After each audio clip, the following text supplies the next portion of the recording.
Hi, everybody. Welcome back to another Second Breakfast podcast. I'm Andy Roth alongside Phil Duvall, and today's Wednesday, which means it's another episode of Project Melway, brought to you by The Gibsonian Institute. Indeed. And Phil, oh, Phil. It's been a long time coming. Oh, man. It's been a long time coming. our long national nightmare is over. It's been a long, cold winter, man, but the spring is here. Here comes Oh, the sun, do do little do darling. do. Yeah, indeed. This today, we coming to Ba, America ba, today. ba. I am so Lethal Weapon, folks. Lethal Weapon. Lethal. Two words: weapon and lethal. Not in that order. Two words. I am so excited about Lethal Weapon. I watched it last night. Now, of course, I have seen Lethal Weapon countless times. Indeed. That's not true. It's not countless because come One on. could count it. One could Right. count that I thing. have just no idea how many times I've seen it. Right. And it's one of those movies that anytime it's on, I'll watch at least a part of it. So I hadn't seen the ending in at least a decade. I'm sorry, the beginning. I hadn't seen the beginning in at least a decade. Right? Because, Nice. I mean, movies are like the opposite of CDs. You know the first song on a CD, and then by the time you get to the end of the song in the CD, you're like, I don't know, oh, there's a song at the end? But like movies are the opposite. You never see the beginning. Fair. Because you see movies on television, and you're like, oh, Lethal Weapon's been on for 20 minutes. Oh, I've only missed 10 minutes. I can catch this. Totally. Oh my gosh, I totally forgot that the first scene is just a naked lady. Just a naked lady walking around. And so I was 8 when that movie came out. I probably saw it the first time when I was like 10. And I remember just being like, Yeah. Yes. Yes. she's so naked. There's so much more, like... Is anyone around? Do you see? I think that's a nipple. That's the kind of thing where like you'd watch it like this because Right. you didn't know mom and dad were going to walk in. I mean, Totally. I grew up with HBO, so, Right. you know. That's right. That's right. Uh, I... I mean, not that it's not clear already, but this is just such a great movie. It's just so good. Easily the best movie I've seen so far in the Project Melway, which is no insult to some of the other movies. It is an insult to some of the movies. Right. And those movies, you know who you are. You know who you are, Tim. You know who you are, Summer City. Attack Force Z. Mad Max Beyond Thunderdome. I have so much to say about Lethal Weapon. I don't even know how to begin. Do you have a specific thing you want to start with? I do. So I will put this out there. I think it is the most influential action movie of the 80s except for Die Hard. I think I think they're the only two in the conversation. I agree. I think that while And they came out 1 year away from each other. I know. So I think that while and here's why I think Die Hard I think is influential, because it's like the one man against the world, but the everyman rather than like the robo hero that we had with the First Blood movies and Rambo and Schwarzenegger let off some steam Bennett and stuff like that. Lethal Weapon, it wasn't the first to do this, but I think it's the perfection of the form. It's the buddy cop movie. It is the buddy cop movie. I mean, a notable predecessor would be 48 Hours, even though Except Eddie Murphy's not a cop. Big. Well, right. Exactly. And the thing that I think this movie does that is so much better is it's an actual movie. And I love 48 Hours. I do. But if you take away the action and you take away the jokes, there's actually still an interesting story there about a guy forced, from whichever way you look at it, a guy forced to partner with a crazy person or a person who is trying to recover his sanity. Yeah. Like, it works on all three of the levels, the jokey, the action, and the actual dramatic stuff. And I think that's a testament to... And it's a lot less dated than 48 Hours. It's 48 Hours is fantastic, but 48 Hours, the racial humor in it is, which was so acceptable at the time, and not a bad thing to see now, to realize, like, where we are and all that. But I mean, it's like you'll watch it and he'll just call him like the words that come out of Nick Nolte's mouth. You're like, oh no, oh I can't, Right. ooh, I will say ooh. this: there is an unfortunate joke. Um, Two of them, uh, homophobic jokes. yes, Two in yeah, Lethal Weapon. yeah, There's two comments. There's two comments on our homophobia watch. I was thinking about that. We noticed that we've talked about that, and we talked about that when we first looked at Mad Max about the idea yeah. of, and it's not. I mean, it'd be easy to go like, oh, Mel Gibson's a homophobe. He's an actor who was given lines. Right, right. He wasn't like, It hey, is can his we add fault. something in here? Can we add something in here where I call someone a fag? Can we do that? No, you don't. That's not. Probably not. Maybe. Who knows? Probably not. Maybe. Right, right, right. Maybe, but almost certainly Probably not. more like Sign of the Times. Indeed, I would agree with But that. you have a black guy and a white guy working together, and that is not ever once brought up in the first episode, the first movie, That's true. at all. That's true. It becomes an interesting part of the second movie, but not because of their tension, but because they're dealing with South Africans, Right. and so you've got the whole apartheid issue. We'll get there. But yes, I agree. I agree with you absolutely. We've come a long way since in the heat of the night, as it were. Yeah. You know But it's what I a mean? really good buddy cop flick. It's really good, I think one of the reasons it's good is they become buddies. Yes. I think also the Lethal Weapon series becomes more and more comic as time goes on. Mm-hmm. By the time you get to the third one, it's basically a comedy Right. with action and a lot of people dying. The first one is not a comedy by any stretch of the imagination. No. There are funny moments, Yes. but it's basically just a really well-made, entertaining action film. That's true. That's true. I can't think of any scenes where the point of it is purely comedy. Does that make sense? What I just said? And Yeah. I think unless I'm forgetting something, I stand by that statement. I don't. I can't No, think you're of. right. I mean No, the they closest all have a thing. they all have a point. All of them. Right. I think the closest thing would probably be the Christmas tree drug bust or the jumper. But But even those, they show something. yeah, And absolutely. both of them are followed by scenes that are so much more, that are so serious that you realize, and that are related to them. So like the Yeah. Christmas tree arrest scene that introduces you to Mel Gibson is followed by Mel Gibson's character putting a gun in his own mouth Yeah. and saying like, and almost killing himself. And he knocks it out of the park. This He is knocks it easily out of the park. this is easily to this point in the filmography Mel Gibson's best work. Yeah. And I mean it is a stunning performance. Yes. It is a bravura performance. It is like but it's never overdone. It is right. It is like Mm-hmm.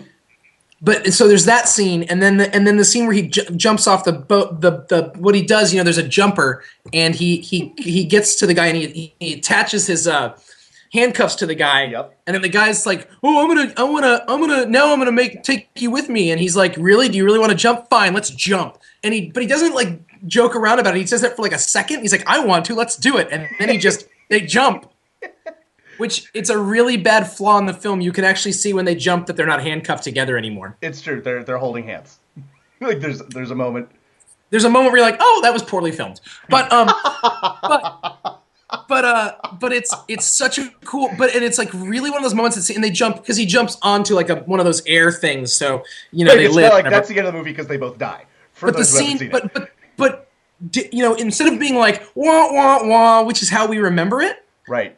what happens immediately after is Danny Glover's character, Like, Murtaugh. come here, let us talk about And this. let's talk about it. Like he screams at him, Right. and not at some sort of like Right. comic, like I'm the chief and you'd better listen to me sort of way. Like, but in No. this sort of like, I I'm need a to know if person- you're crazy. what am I getting myself involved in with you? Yes. It's a really, really well done movie, and you feel like so. There's Gibson's. I mean, everybody, if you're watching this, you've probably seen Lethal Weapon. But but if you haven't, dear God, see Lethal Weapon. Yeah. Roger Murtaugh, Danny Glover's character, is a police officer who's getting up there in years. He's getting too old for this game, and but he keeps going, and he takes on this partner. He's assigned this partner. He's a Right. homicide investigator, and he's assigned a partner that, for some reason, like the chief, or the not the chief, but the captain trusts, but no one else does. And the captain wants to give him another chance, and so he's brought over this guy Riggs, who's played by Mel Gibson. And Riggs is this ex special forces.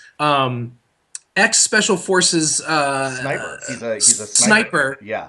right? Who's lost his wife, Yeah. and a couple years before, and is suicidal because of it, because Yes. he just doesn't see a point, and he's Isn't has not moved past it. Yeah. probably an alcoholic, and is a total disaster. Yep. And but they're paired together, wah, wah, wah, and then they take down this drug ring. But it is like, that's the reason why Andy says it's the best of the buddy. It's the perfection of the buddy cop thing, is the fact that they're like, these two unlikely characters are paired together. It's not really played for laughs. Right. There are laughs in it because these two guys are so magnetic. I mean, both of them are fantastic in this movie. Yeah. But Gibson has. If I can just speak to that for just a second, that everything it's so well said. What you just relayed. It's just so well said. But you're absolutely right that Gibson has a bravura performance, but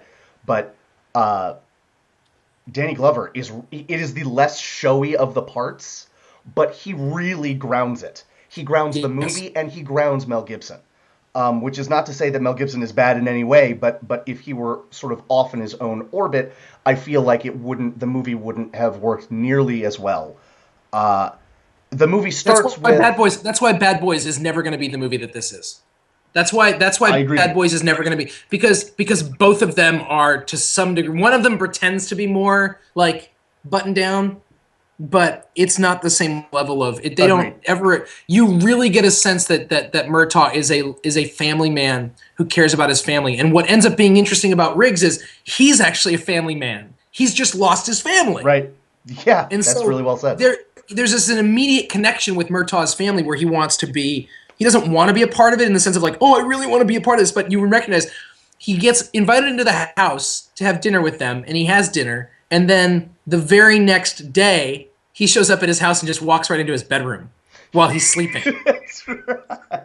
So there's this sense of like, which is the funny stuff. That's the funny stuff. Yes. But there's this real sense of like, he doesn't do, they don't make a, it's not emotional, it's not this, but there's this immediate sense of like, you're my dad. Like there's almost like a you have a home and I don't. I live in a trailer. Yes. And remember, Mel Gibson's character lives on a trailer on the beach, which is completely non-existent in Los Angeles, but a lovely idea.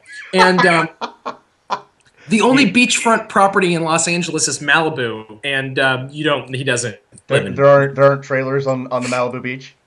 No. Shockingly, no. Hollywood has lied to us. But I love him. What? What? Dogs and cats living together. But I do think it's really great, and I think that sort of aspect of it. I think Gibson's character really he lives in a trailer. Murtaugh has a home, has 3 children or 4 children, Right. and his wife is Darlene Love. Yeah. His wife is Darlene Love, who was famous for singing "Christmas, Baby, Please Come Home." She's one of Phil Spector's girls. Right. Never been in a movie before this. She's great. She's And great. she's never been in movies since. She's only ever been. In fact, I looked at the filmography of all of Murtaugh's family. The only movies any of them have ever been in are the Lethal Weapon movies. I don't love them that for their agents or for them, but I kind of love that. Because it really is, they really are, they just seem like a family. They really do. They really seem like a family. It's beautiful. It's a really well done. And Lethal Weapon 3 which we'll get to down the line, is nowhere near on any level as good as Lethal Weapon 1. But there is a scene in Lethal Weapon 3 where Murtaugh teaches his son how to shave. And yes. It's beautiful. Yes. Because you've earned it. Because they've really fleshed out these characters. Yeah. And part of the reason that we go so far, like I looked up and tried to see if they were going to do a Lethal Weapon 5, even though Lethal Weapon 4 is terrible. It is terrible. Because but Lethal Weapon 1 and 2 specifically make you love these two characters so much. They do such a good job with them. Yes. Shane Black, who wrote this film, is writing and directing the next installment of the Iron Man series. He sold this script when he was 22. You unbelievable. You and I wasted our life. Yeah. Yeah. Wasted Pretty away. sure I'm pretty sure Mozart was dead by the time he was my age. So Yeah. I mean, forget it. Woo! I do want to just very briefly because it informs the performances of our heroes. I want to talk about the villains because heading into this movie, if I had a sense of trepidation, it was I remember the villains not being all that villainy, you know, and You misremembered. it's true. Although I will say this, I think the germ of that idea in my head was, well, they're not the villains from Lethal Weapon 2 Mm. because and that might still be true. We'll find out in a couple Diplomatic weeks. immunity. I can't wait for Lethal Weapon 2. Diplomatic immunity. Yes, um, They're but they are scary though. terrifying. They're scary. They are regular people, as in they're not like superhero villains, and they're not so they're just people. Like a bunch of people in this movie are Vietnam vets. Both Riggs and Murtaugh, Danny Glover and or Mel Gibson, Danny Glover. The main bad guy All the is main bad guys, they're part of an ex. That's Yeah, right. That's right. It's a drug smuggling ring formed by people who had contacts in Southeast Asia because they were right, there for the war. right, right. And the head bad guy is played by the guy who played Greg's dad in Dharma and Greg. And he's so funny on that sitcom and He's so also buttoned he's up. also the head of the law firm in Liar Liar. That's right. Our love a roast. Yes, absolutely. I love a good roast. Yes, yes. And I mean, he's older, Yeah. but he is legitimately terrifying in this movie. This is also, and by the way, you haven't even mentioned the fact that Gary Busey is That was my next thing. horrifying in this Right? movie. And it's the last movie that he made before he got into that famous motorcycle accident not wearing a helmet where he crushed his skull and got brain damage. So it's like the last movie of the old Gary Busey. Like all the jokes about Gary Busey that have come out Yes. since have been since. This is the last time you really see Gary Busey just, and I feel bad saying that. I don't mean it in a negative way, but like you really see like the old Gary Busey. Like it's the last movie of that. That's exactly what I was going to say. He is crazy. Yeah. But this is going to sound like I'm making a joke, and I'm not. You can see that like he's acting crazy. It's not like, wow, I'm watching it's a different kind. He's not manic. He's Right. not crazy like manic. He's Right. crazy. He's quiet and controlled. and And terrifying. that makes it like, oh He dear is- Lord. He is, and also there's something scary about even his name, Mr. Joshua. Mr. Joshua. That something about that is Call terrifying. me, not that it matters. What's your name? Not that it matters. Not that it's of any consequence. But you can call me Mr. But you Joshua. may call me Mr. Joshua. The way Like- they introduce these guys is fantastic. Mel Gibson's interaction with these guys also is phenomenal because he's in the same. He knows the unit that these guys were in by reputation, and so there's a little. That's where the typical action movie implausibility of it all comes into play. But that's okay. He plays it off really well, and I mean I really can't say enough about how.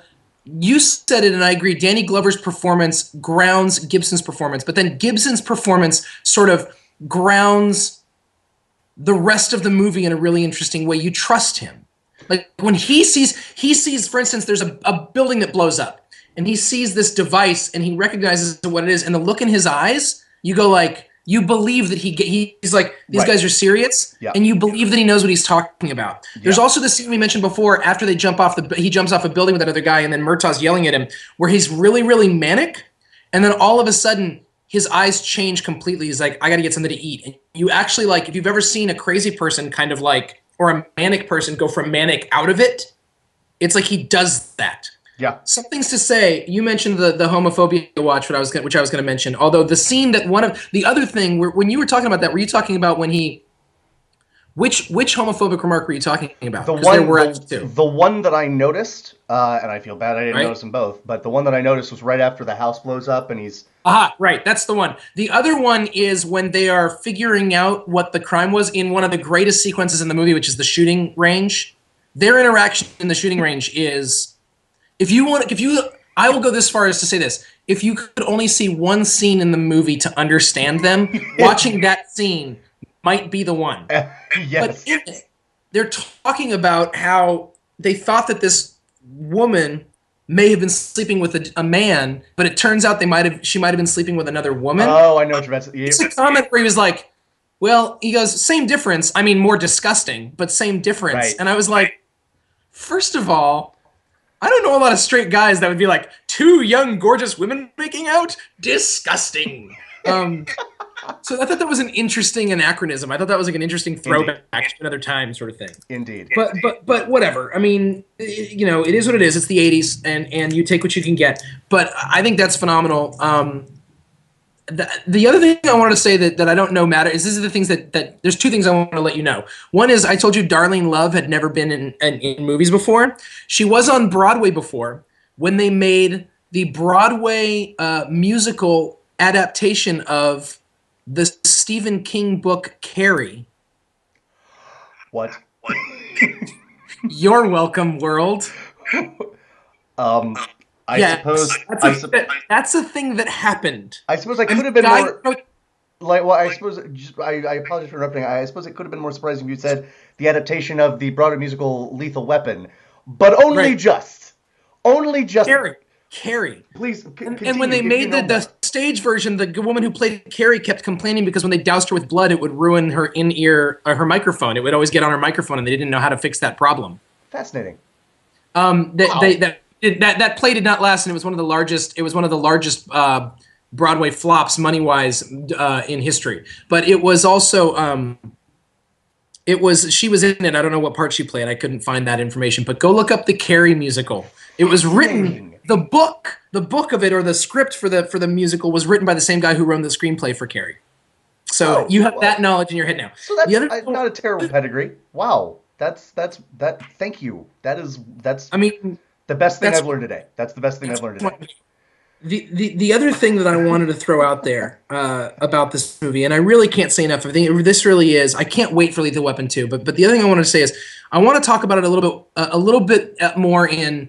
I'm really interested in the development of Mel Gibson as actor. And one thing that needs to be known is that between the filming of Mad Max Beyond Thunderdome, which we watched last week, which was his last film, and the filming of Lethal Weapon, there were 2 years. Mel Gibson went back to his cattle ranch in Australia and took no jobs for 2 years. And it is assumed, and I've read it's hard to find information about this, but I think that is linked with his alcoholism. That he was basically drinking so much and not having his life together and probably cheating on his wife, that basically his wife was like, we got to do something. And he like moved back to Australia and lived on a cattle ranch for like his cattle ranch for like a year and a half or something, and just tried to get his life together. And so when you see that this is the role that he came back and played, and it's unquestionably the most defining role of his career. Yep. But it's also a role where the guy is dealing with drinking and dealing with, although he doesn't really deal with his drinking, but he's a guy who drinks a lot and who's dealing with his sanity. And when we know now what we know about Mel Gibson, that he is definitely diagnosed bipolar, struggles with drinking, struggles with sanity, it makes Riggs like the ultimate character for him to play. Yeah. And you really get to see him dig into it. But I find it a really interesting point in his career. And it really is also interesting to me that, I mean, I don't know what they thought. Oh, here's another thing that's really annoying to me. It's a Christmas movie like Die Hard. Two of the great action movies, two greatest movies in the 80s are Christmas movies. That's right. That's right. But what frustrates me is, do you know when Lethal Weapon was released? When? March. What? Like, what is... I just feel like the 80s, no one knew what they were doing, which is so weird because they'd been making movies for 80 years at that point. You know what? You know who knew what they were doing? The dude who played the saxophone just off screen for the entirety of the movie. It's the only movie where saxophone soundtrack doesn't make me want to die. I agree. I agree. I agree with both that statement and the implication that it normally makes you want to die. Like, I would go so far as to say as I liked it. It wasn't. I mean, John Williams. It's just what it is. You're right. Right. Here's the thing that I need to say about Lethal Weapon is that I grew up on it, so it's like I actually forget major plot points and don't care because it's the movie. It's almost like, wait, what? How is this person tied to the? Like, I was thinking about it today, and I was like, I'm actually not sure 100% what Dixie, the prostitute, had to do with the whole thing. I'm not 100% sure. Well, maybe I get it. Wait, do I? Doesn't matter. Great movie. I don't know. I wonder. I challenge you, if you're watching this and you've never seen Lethal Weapon, to see Lethal Weapon and then comment and talk to us, because I would love to know what someone who's never seen Lethal Weapon thinks about this movie. Yeah. We are now getting to the era of movies in our project of the Melway, where I we're getting, not all of the movies, but many of the movies are so ingrained in my upbringing that they're part of the reason why we're doing this. I mean, this is why Mel Gibson is so. It's not because of Tim. It's not even because of The Year of Living Dangerously was a great movie. Right. Or Gallipoli. They weren't part of my upbringing. But Lethal Weapon 2, I would say that, Phil. Braveheart. No, I mean, go ahead. No, you. I'm just saying there's a handful of movies, is my point, that really make. I would agree with that. And I think that's true for me as well. And it's interesting that you didn't list the Mad Max movies, and while I love them almost certainly more than you do, that's true for me as well, because I didn't grow up on them. I saw The Road Warrior first before I saw Mad Max, but I saw it for the first time when I was 16 or 17, Right. and by that time I had watched. I mean, I may have seen, I forget exactly when Lethal Weapon 4 came out, but it was when we were in high school or college. And and if it was college, it was real early. So I might be slightly wrong about The Road Warrior. I might have seen all of the Lethal Weapon movies before I saw a Mad Max movie for the first time. So, Yeah. That's interesting. I saw Road Warrior. We had it on video cassette when I was growing up, so I saw it very young. I saw it before I saw any other Mel Gibson movie by far, unquestionably. Interesting. And I love it. I do love it. And that is again, how do I, like, when I watched it for Project Melway, it was the first time that I was like watching it as an adult and thinking, is this a good film? Because before that, it's like, is it a good film? Never entered into the equation. It certainly, just, and obviously the Mad Max movies and Road Warrior in particular certainly shaped me into the movie fan that I am. But the Lethal Weapon movies are on a different level. They at least the first two had a similar impact on me that the first Die Hard did. Yeah. No, I mean, it's funny when we talk about influential. Like, I don't know. It's not just that it was influential to. It's what you just said. It's not just that it was influential to the genre. It's that it actually changed the way my expectations for movies. It changed. Well said. What I thought was going to happen in an action movie. Well said. And not to be depressing, but it has rarely, if ever, been equaled. Oh, yeah, no, yeah, you're right. And that's why, at some point, it's like, you got to do something different. I agree with that. But what's been a great action movie in the last 10 years? Like, there's a lot of good, well-done sequences, but what's it? The first Matrix? Came out in 1999. Think about that. Think about the fact that, or 2000. Ugh. Well, I just broke my hip. Okay. Yeah, no, I mean, that's the point. I mean, I would say Matrix 2, and then I realized, like, what's a defining action movie the last 10 years? That's a really good question. Since 2003. And especially if you restrict it, because I do think there is a difference between just an action movie and like a superhero or comic book movie. I agree. You know? I agree. Certainly, if you take those out of the equation, I honestly don't know. I don't even know what I'd say. We're really gonna have to think about this. Yeah. Well, viewers, listeners, we'll get back to you on this. Although I despair of us actually finding an answer for an influential action movie of the last 10 years. I mean, so yeah, I mean,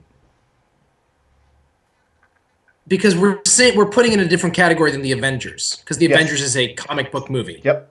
Even though it is clearly an action movie. Agreed. So what are we really talking about then? Well, I mean, these are action franchises that were made for the screen, and yet Die Hard was based on. How is that? So how is that different from a comic book movie, other than the fact that these are comic book characters?